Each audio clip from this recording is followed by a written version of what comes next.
आखिर फैक्ट्री में urea fertiliser कैसे बनाया जाता है? आप यह तो जानते होंगे कि दुनिया भर के किसी भी देश में पौधे को उगाने के लिए यूरिया फर्टिलाइजर का इस्तेमाल किया जाता है। लेकिन क्या आप ये जानते हैं कि खेतों की पैदावार बढ़ाने वाला ये यूरिया आखिर फैक्ट्री में बनाया कैसे जाता है?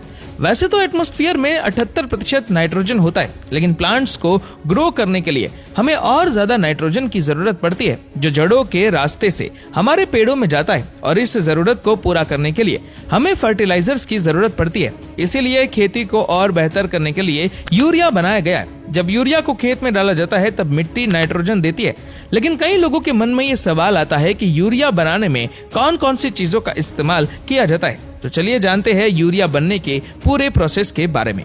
इस प्रोसेस में सबसे पहले यूरिया बनाने के लिए जो नाइट्रोजन गैस होती है उसे लिक्विड या सॉलिड में कन्वर्ट करने के लिए एक कॉम्प्लेक्स प्रोसेस से गुजरना पड़ता है, जिसके लिए बहुत बड़ी बड़ी फैक्ट्रीज लगाई जाती है।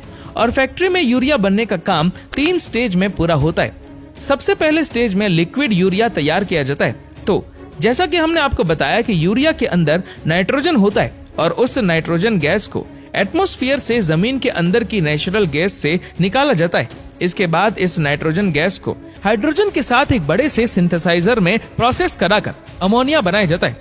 ये जो अमोनिया गैस हमें मिलती है उसको कार्बन डाइऑक्साइड गैस के साथ रिएक्ट करवाया जाता है।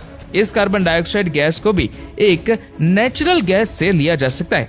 अमोनिया और कार्बन डाइऑक्साइड की रिएक्शन से लिक्विड अमोनियम कार्बामेट और बहुत ज्यादा हीट जनरेट होती है और इस हीट को भी आगे की प्रोसेस के लिए यूज कर लिया जाता है। यहाँ यूरिया बनाने का पहला स्टेज खत्म होता है। सेकंड स्टेज में लिक्विड अमोनियम कार्बामेट में और ज्यादा टेम्परेचर ऐड करते हैं ताकि उससे पानी को अलग कर दिया जाए और जितना हो सके उतना सॉलिड अमोनियम कार्बोनेट हमें मिल पाए। और आपने भी कभी देखा होगा कि यूरिया बहुत ही बारीक दाने जैसे होते हैं। अब आप सोच रहे होंगे कि इतने बड़े अमाउंट में इतने छोटे छोटे दाने कैसे बनाए जाते होंगे। दरअसल इन्हें एक कूलिंग टावर के अंदर बनाया जाता है और ये बड़े बड़े टावर असल में चिमनी होते हैं, जिसकी मदद से गर्म गैस ठंडी होकर एटमॉस्फेयर में छोड़ी जाती है।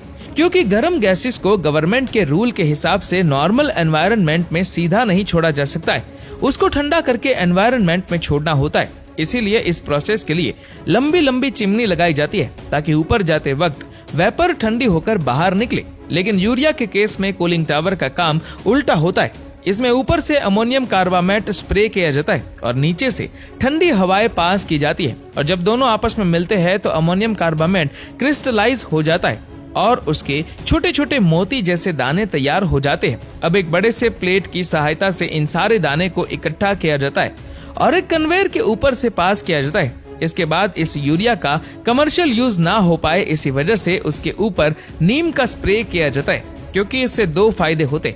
पहला ये कि नीम के स्प्रे के बाद यूरिया को दूसरे किसी प्रोसेस में यूज नहीं कर सकते, और दूसरा ये कि नीम अगर जमीन के अंदर जाता है तो जो भी खतरनाक कीट होते हैं जो प्लांट को खराब कर सकते हैं वो प्लांट के पास नहीं आते। इस वजह से यूरिया के दाने पर नीम का स्प्रे कर दिया जाता है और फिर 5 kg का वजन करके यूरिया को पैक करके मार्केट में बेचने के लिए भेज दिया जाता है।